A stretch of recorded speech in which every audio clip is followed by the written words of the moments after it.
If you like this video, don't forget to smash the like button and subscribe and stay informed. Addicted to Macintosh.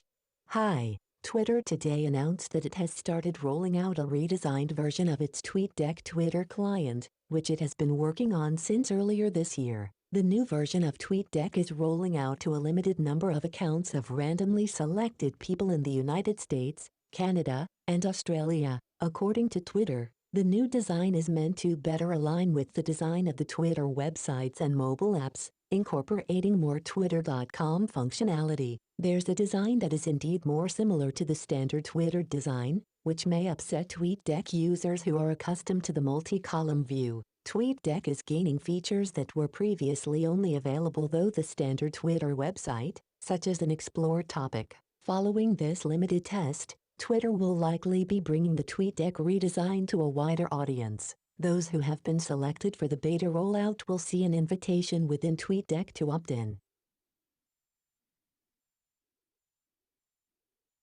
Hope you enjoyed this video. Have a nice day.